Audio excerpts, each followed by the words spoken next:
Saudara-saudari terkasih dalam Kristus, hari ini Jumat 22 April 2022 dalam Oktav Paskah.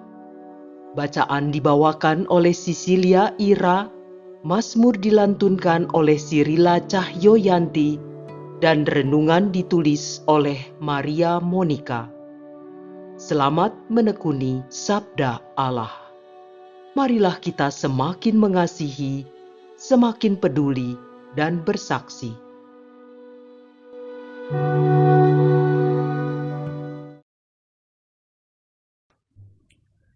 Bacaan dari Kisah Para Rasul, bab 4, ayat 1-12. Sekali peristiwa, sesudah menyembuhkan seorang lumpuh, Petrus dan Yohanes berbicara kepada orang banyak. Tiba-tiba mereka didatangi imam-imam dan kepala pengawal bait Allah serta orang-orang Saduki. Mereka ini sangat marah karena Petrus dan Yohanes mengajar orang banyak dan memberitakan bahwa dalam Yesus ada kebangkitan dari antara orang mati. Maka mereka ditangkap, lalu diserahkan ke dalam tahanan sampai keesokan harinya, karena hari telah malam. Tetapi di antara orang yang mendengar ajaran itu, banyak yang menjadi percaya, sehingga jumlah mereka menjadi kira-kira 5.000 orang laki-laki. Pada keesokan harinya, pemimpin-pemimpin Yahudi serta tua-tua dan para ahli Taurat mengadakan sidang di Yerusalem dengan imam besar Hanas dan Kayafas, Yohanes dan Alexander, dan semua orang lain yang termasuk keturunan imam besar. Lalu Petrus dan Yohanes dihadapkan kepada sidang itu dan mulai diperiksa dengan pertanyaan ini. Dengan kuasa manakah atau dalam nama siapakah kamu bertindak demikian itu? Maka jawab Petrus penuh dengan Roh Kudus. Hai pemimpin-pemimpin umat dan kaum tua-tua, jika sekarang kami harus diperiksa karena suatu kebajikan kepada seorang sakit dan harus menerangkan dengan kuasa manakah orang itu disembuhkan, maka ketahuilah oleh kamu sekalian dan oleh seluruh umat Israel bahwa semua itu kami lakukan dalam nama Yesus Kristus, orang Nazaret yang telah kamu salibkan, tetapi dibangkitkan Allah dari antara orang mati. Karena Yesus itulah orang ini berdiri dengan sehat sekarang di depan kamu. Yesus adalah batu yang dibuang oleh tukang-tukang bangunan, yaitu kamu sendiri. Namun ia telah menjadi batu penjuru. Dan keselamatan tidak ada di dalam siapapun juga selain di dalam Dia.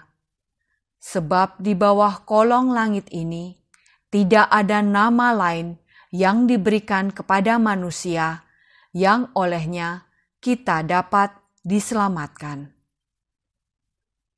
Demikianlah sabda Tuhan.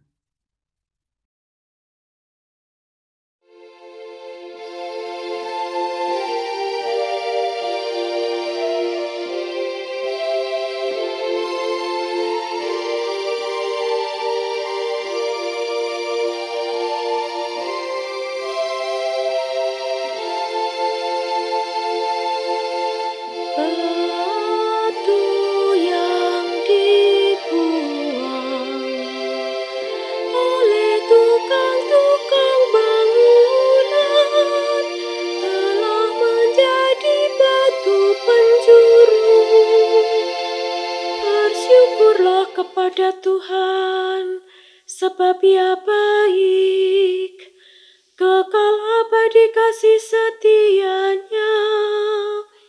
Biarlah Israel berkata, kekal abadi kasih setia-Nya. Biarlah orang yang takwa pada Tuhan berkata, kekal abadi abadi kasih setianya.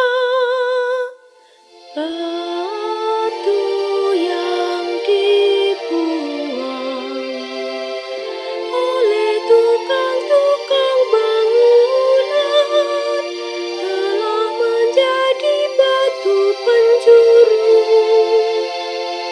Batu yang dibuang oleh tukang-tukang bangunan telah menjadi batu penjuru. Hal itu terjadi dari pihak Tuhan, suatu perbuatan ajaib di mata kita. Inilah hari yang dijadikan Tuhan. Marilah kita bersorak-sorak dan bersukacita karenanya. Batu yang dibuang oleh tukang-tukang bangunan telah menjadi batu penjuru. Ya Tuhan, berilah kiranya keselamatan. Ya Tuhan, berilah kiranya kemujuran. Diberkatilah Dia yang datang dalam nama Tuhan. Kami memberkati kamu dari dalam rumah Tuhan. Tuhanlah Allah, Dia menerangi kita. Batu yang dibuang oleh tukang-tukang bangunan telah menjadi batu penjuru.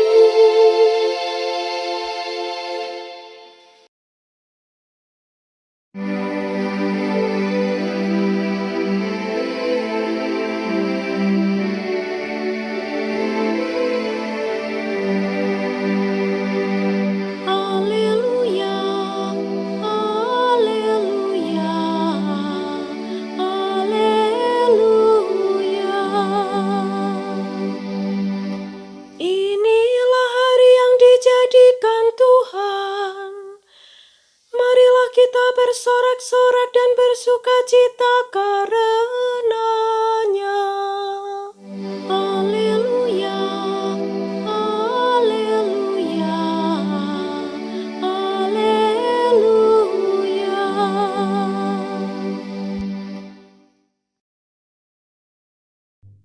Inilah Injil suci menurut Yohanes, bab 21, ayat 1 sampai dengan 14.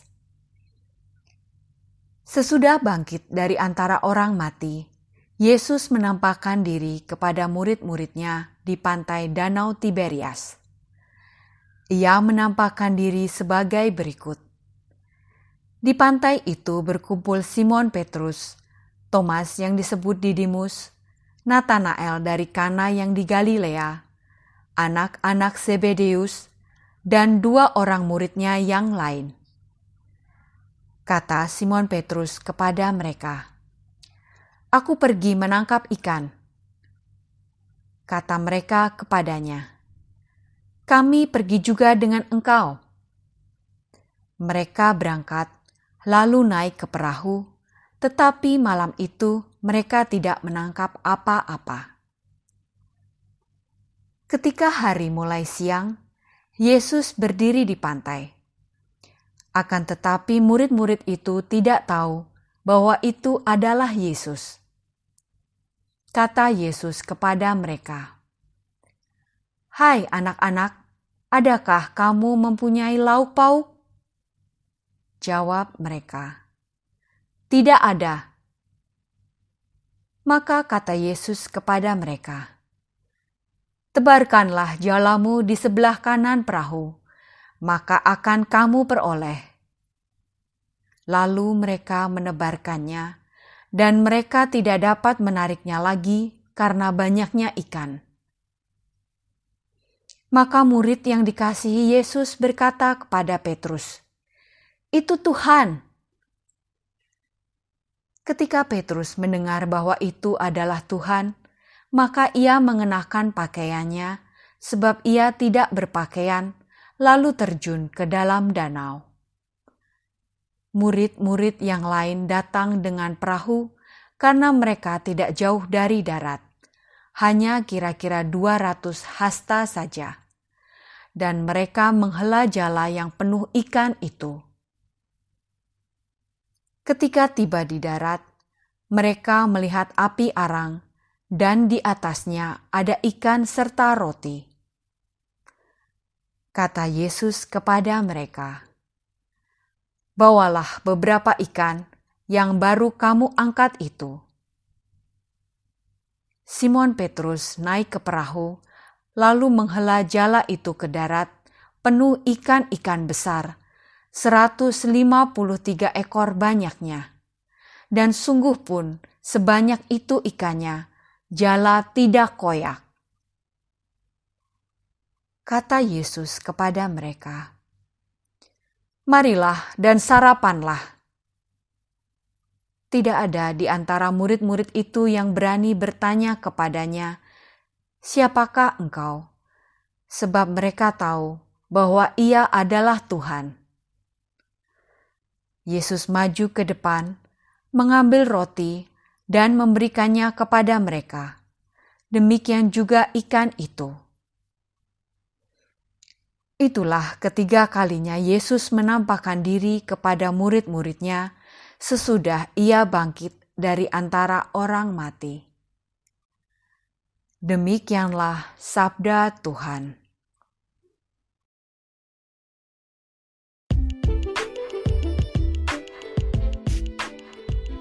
Merasakan kehadiran Tuhan dalam perayaan bersama. Renungan dibawakan oleh Maria Monica.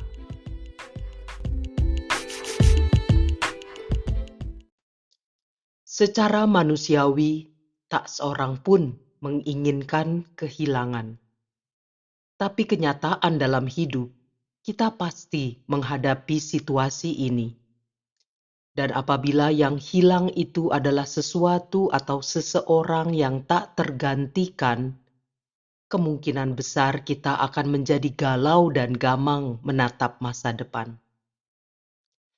Ibu, Bapa, saudari-saudara, serta rekan muda yang dikasihi Tuhan, kondisi itulah yang dihadapi oleh para murid sepeninggal Yesus yang wafat. Walau Petrus sudah melihat makam kosong dan ada berita bahwa Yesus telah bangkit seperti yang diungkapkan oleh beberapa wanita yang katanya telah bertemu dengan Yesus yang bangkit, tapi sebagian besar murid-murid masih bingung. Mereka kemudian kembali ke daerah asalnya di Galilea. Hari itu ada 7 murid termasuk Petrus berkumpul di pinggir danau Tiberias yang disebut juga danau Galilea atau Genesaret. Kehilangan sang guru menyebabkan para murid kehilangan orientasi hidup, tidak tahu harus melangkah kemana. Bisa dimengerti jika Petrus berinisiatif untuk kembali melakukan pekerjaan lamanya, yaitu menjala ikan. Saat ia mengemukakan niatnya, maka murid-murid lain pun mau ikut dengannya. Tapi semalaman mereka tidak mendapat tangkapan apa-apa. Ketika hari mulai siang, sang guru yang awalnya tak dikenali oleh mereka datang dan menyuruh mereka menebarkan jala ke sebelah kanan perahu. Mereka mengikuti petunjuk itu, lalu memperoleh ikan amat banyak sampai tidak kuat menariknya. Ini adalah tanda yang segera disadari oleh murid yang dikasihi Tuhan, bahwa itulah sang guru yang mereka rindukan. Bagaimana rasanya menemukan kembali yang hilang, yang dirindukan, yang selama itu menjadi pokok kekuatan hidup mereka? Reaksi Petrus terlihat paling responsif dan agak mencengangkan. Betapa tidak, dia yang semula tidak berpakaian, segera berpakaian ingin menyongsong sang guru, tapi kemudian langsung terjun ke danau karena perahu mereka tidak jauh dari pantai. Mungkin diperkirakannya menerobos air sambil berlari lebih cepat daripada menunggu perahu mereka menepi. Sebegitu tidak sabarnya Petrus. Lalu saat Yesus meminta beberapa ikan, Petrus pun naik lagi ke perahu untuk mengambilnya dan menghela jala yang penuh dengan ikan. Bagaimana suasana makan mereka saat itu? Apa yang mereka percakapkan? Tidak tercatat secara khusus dalam Injil. Malah untuk bertanya, "Siapakah engkau?" itu saja tidak ada yang berani melakukannya. Sepertinya mungkin mereka lebih banyak makan dalam diam, dalam suasana batin masing-masing yang bercampur aduk.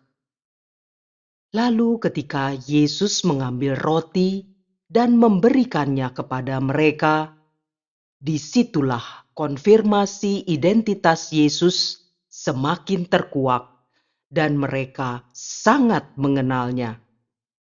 Mereka dapat merasakan kembali perjamuan bersama dengan Sang Guru seperti yang selalu dilakukan secara konsisten saat mereka masih bersama Yesus semasa hidupnya.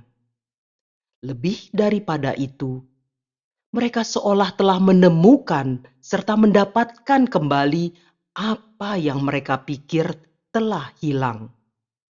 Inilah guru mereka yang benar-benar telah bangkit dan duduk makan bersama mereka. Segala ketakutan, kerinduan, dan rasa tidak berdaya mereka pupus sudah. Menariknya, momen menemukan kembali yang hilang ini pun dapat dirasakan pada perayaan Paskah tahun ini. Gereja yang sudah boleh menampung semakin banyak umat, dan umat pun dengan sukacita berdatangan, sungguh membuat perayaan Paskah tahun ini menjadi sangat spesial. Kegembiraan saling menyapa, walau dengan masker menutupi sebagian muka, membuat suasana jadi semarak dan hangat. Semua terasa hidup kembali. Bukan suatu kebetulan bahwa semua ini dapat dirayakan dalam kebersamaan di gereja mulai Pekan Suci tahun ini, sehingga makna kebangkitan dan perayaan perjamuan bersama serta merasakan kehadiran Tuhan dalam persekutuan dengan seluruh umat yang hadir seperti terdefinisi ulang bagiku. Dalam suasana seperti ini, hanya ada satu rasa yang menggenangi hati, yaitu rasa syukur. Dan itu hanya dapat dirasakan dengan mengalami dan menghayatinya secara langsung. Kata-kata tidak cukup untuk melukiskannya. Marilah berdoa. Allah yang Maha Rahim, segala puji dan syukur kami haturkan kehadirat-Mu karena Engkau terus menyertai kami dan memberikan sakramen Ekaristi yang selalu dapat kami rayakan sebagai perayaan bersama-Mu dengan seluruh gereja. Kami berterima kasih karena Engkau memberikan tanda kehadiran-Mu yang indah ini melalui peristiwa yang selalu kami kenang sebagai bukti kasih-Mu yang tanpa batas, melalui pengorbanan Yesus Kristus, Putra-Mu terkasih. Sebab Dialah Tuhan dan Penyelamat kami, kini dan sepanjang masa. Amin.